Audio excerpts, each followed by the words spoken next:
que un dia parlant amb en Salvador Riera, doncs, que estava en la meva companyia, quan vam sortir de casa, que érem amics de l'escola i del bàsquet ja estava allà a la meva companyia.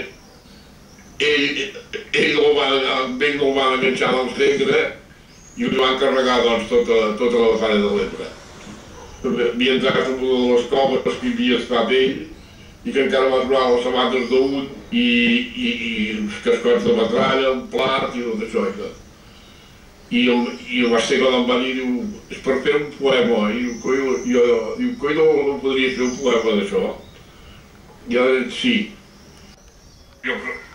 Evidentment va venir de l'escola catalana.